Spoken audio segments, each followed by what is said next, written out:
In this video, I'm telling you about 20 tips and tricks to do in Guardian Tales. We will discuss tips for beginners and potentially late game players. At the same time, tricks that can make the experience easier or possibly even more fun. Tip number 1. Don't ever buy gold using gems. Use the dungeons instead. This is a big waste of gems and it's often done by beginners who want to get instant gold for upgrades or enhancements. It's wiser to buy stamina instead of using gems. Then, use these stamina in the gold dungeon. With this, not only do you get gold, but you get experience and low tier gear as well. Tip number 2. Spend your daily boost turns on the evolution dungeon. The evolution dungeon, in my opinion, is the dungeon with the most value, since you get gold and XP while getting growth materials for your own hero. In addition, it is important to get heroes to 5 stars fast, especially for story progression. With this, you can also farm evolution stones not only for unique heroes, but your rare heroes as well. Tip number 3. Buy these items when they refresh at the shop. The weekly legendary awakening stones, the daily strengthening hammer, the monthly random epic weapon, and the event epic limit breaking hammer. Buy these since they have good value for a cheap price. These items are refreshed periodically in the shop.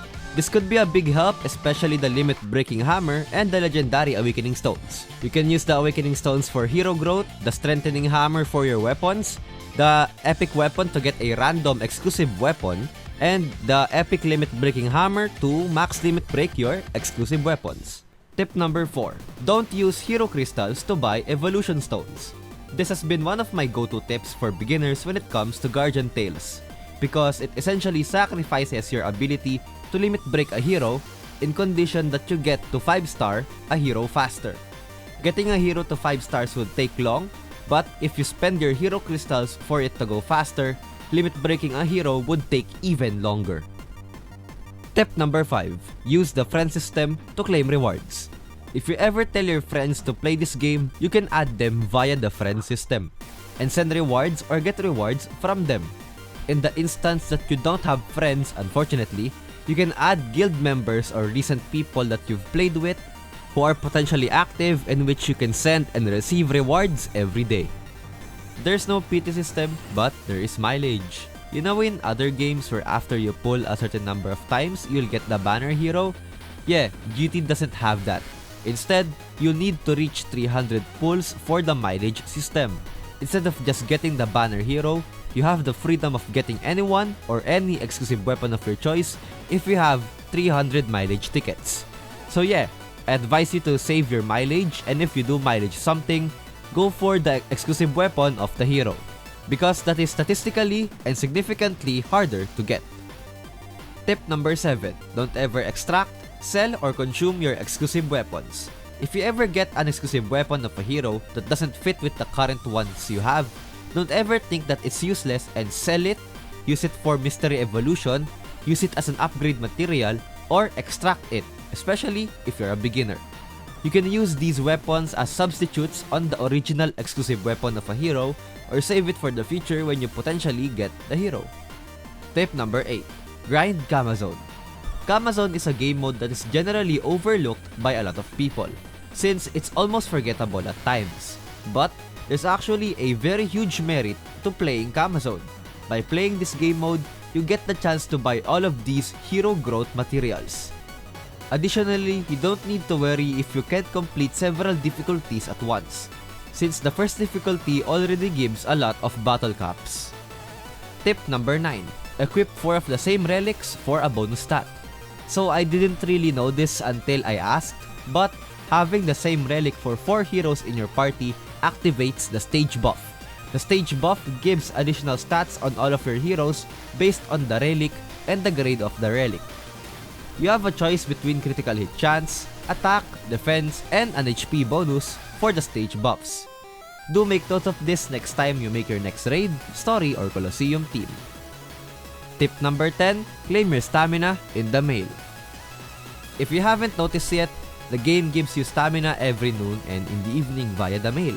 Generally, the mailed stamina at noon is 50 and the mailed stamina in the evening is 50 on weekdays and 70 on weekends. The mailed stamina at night also contains gems in it, so make sure to claim it for some bonus stamina for your resource or story grinding.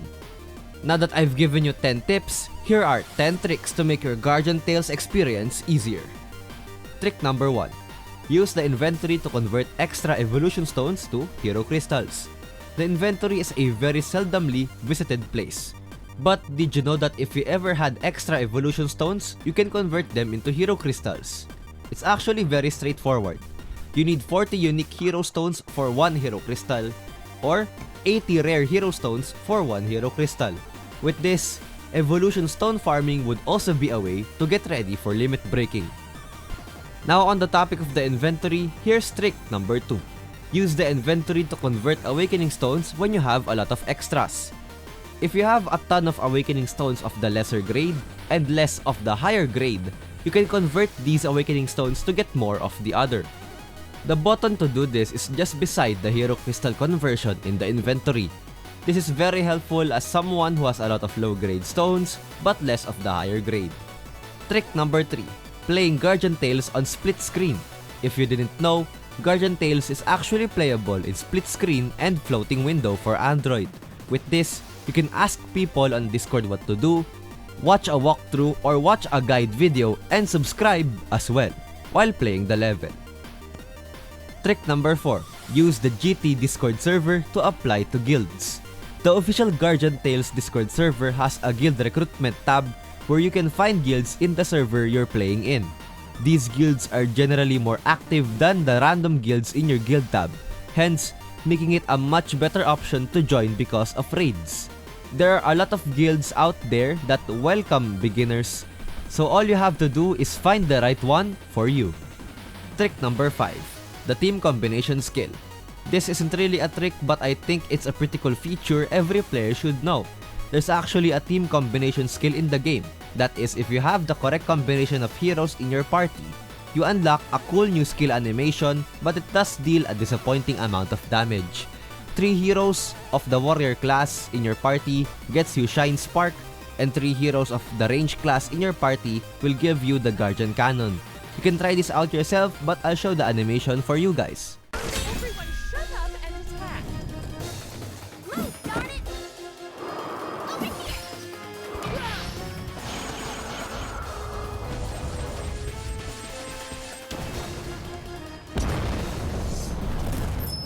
You didn't expect that. So attack if you want to live. Headshot! Over here!